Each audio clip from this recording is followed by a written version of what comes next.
What is up, y'all? Welcome to another episode of Throwing It Back with Sean Farrell. God is great all the time. All the time, God is great. And we gonna get right into it. I don't know if I mentioned this in the last video.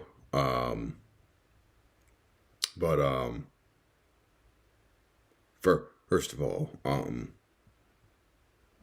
fascinated by two things. The 98-99 lockout and 99-91 season, okay? And so I believe I did mention that Kevin Garnett's $126 million deal during the 97-98 season is what prompted the NBA owners to open up the agreement that had been signed back in 95, okay? And so a couple of notable trades, pre-lockout trades happened. Mitch Richmond for Chris Webber.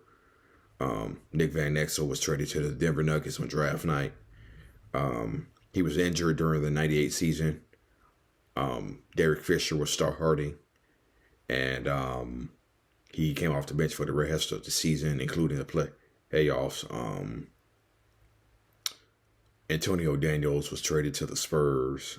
Derek Coleman was traded to Charlotte. Steve Kerr was traded to San Antonio, whatnot. Just a whole flurry of moves that happened pre-lockout and post-lockout.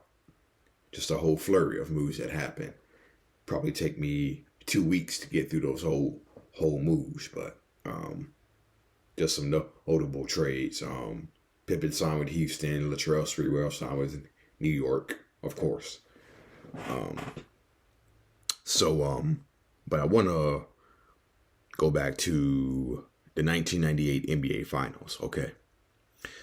And it was a relatively close series, okay? It was a relatively close series, and Game 1 was close. Game 2 was close. The only blowout was Game 3, 96-54, Chicago. Game 4 was close. Game 5 was close. And there was another back and forth, Game 6. Many people may not remember, but the Bulls actually led by 9 early in that game, and it looked like they were pretty much on their way to taking Game 6 pretty easily. But Utah quickly came back, and it became a game. But I feel there were 2 plays that really played a critical factor in the Bulls winning their 6th championship, okay? And Bob Costas talked about this on the NBA on NBC broadcast. He talked about this, okay? So, but before I get to that, I wanted to talk about the 2 plays that were the critical difference in the 87-86 Bulls win. So it was the second quarter. So it was the second quarter of Game 6. And the shot clock was running down and the Jazz had the ball. And Howard Eisley took a shot with the shot clock running down. And the shot clock went off as he was getting it off. And he got the shot off before the shot clock expired. He got it off, and it was a good shot. Unfortunately, the ref said no. Unfortunately, the ref said, he didn't get it off in time. So that was the first critical play that happened. The second critical play. Fast forward to the fourth quarter. So again, the shot clock is running down, but this time the Bulls have the ball. Shot clock is running down. Ron Harper dribbles towards the baseline with the shot clock running down. He gets the shot off and he hits it. But that shot counted. Okay. That shot counted. Okay. So, but see, here's the thing though. Ron Harper shot that shot a fraction of a second after the 24-second clock went off. So that shot should not have counted.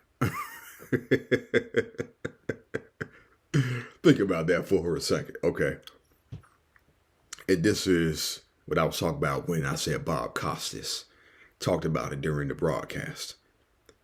After Ron Harper hit that shot, Bob Costas brought it up. He said, that's a 5-point swing in missed calls.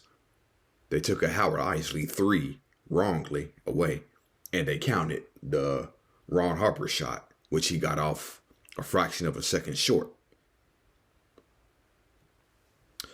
So, and of course, John Stockton missed John Stockton missed at the end of the game. I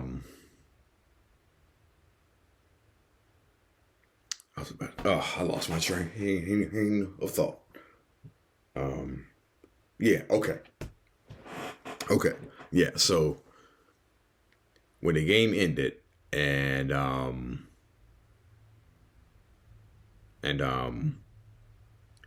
the Bulls were celebrating, Bob Costas again brought it up. I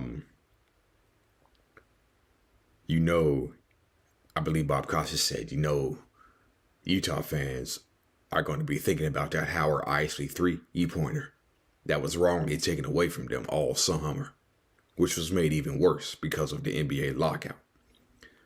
And so he made the point that Jazz fans were going to be thinking about that for the entire summer. Okay. And yeah.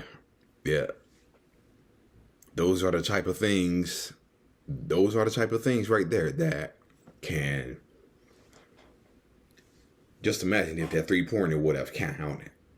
Would the Bulls won their 6th championship? Imagine if that shot by Harper didn't count. Would the Bulls win the 6th championship? We don't know. That's going to be one of those questions that will leave a little question mark forever. Because the Bulls won, and we'll never know. Ever. Okay. So speaking of Game 6, that was a common theme among the Bulls. They always closed out virtually every team they faced in the NBA Finals in 6 games, okay? The only time that they didn't do it was their first time in the Finals, where they closed out the Lakers in 5, okay? But while 5 of the 6 championships they won closed out in 6 games,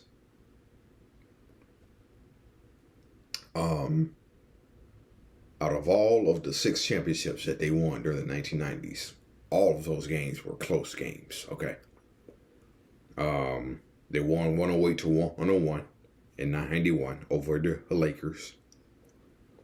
In 1992, they came back from a 15-point deficit in the 4th quarter against Portland. While I'm on the subject of Portland, didn't they blow a 15-point lead to the Lakers in 2000? Oh, yeah, they did. Yeah, they did. Anyway.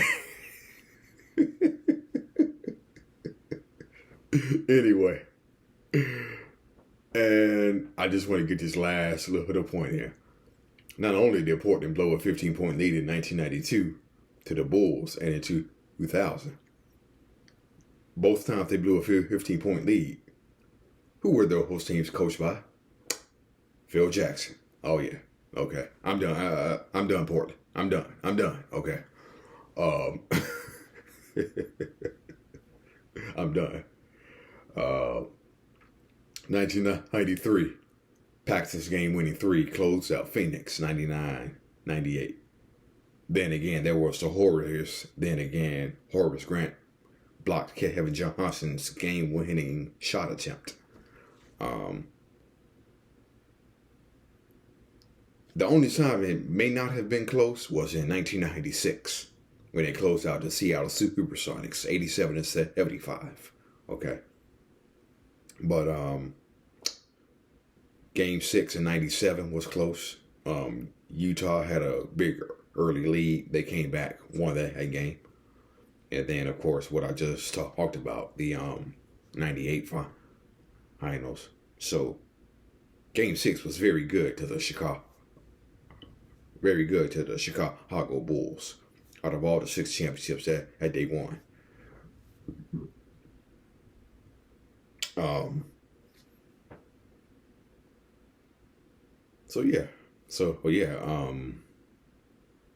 Also something that I wanted to squeeze in.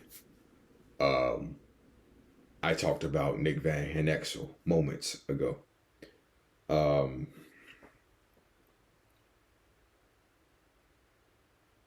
It was during the process that the Lakers were getting swept by the Utah in the 98 NBA playoffs, Western Conference Finals. And practice was over. And Nick Van Exel, the Lakers were coming in, putting their hands up. 1, 2, 3, Lakers.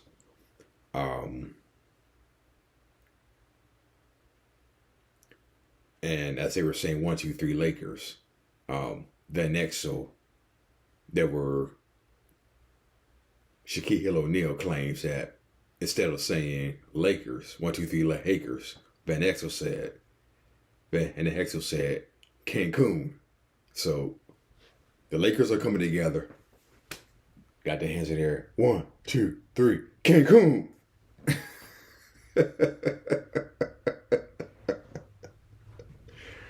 Oh man, Nick Van Exel.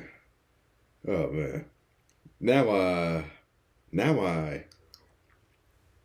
see what Kobe Bryant was talking about. He talked about this in 2000. The late Black Mamba. Rest in peace, Kobe. Kobe Bryant talked about this. He said we weren't even close to becoming a championship type team. Nah.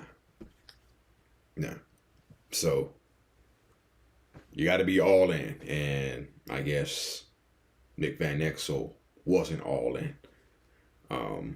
Then of course Lakers got swept by the Utah Jazz. So it was but it was.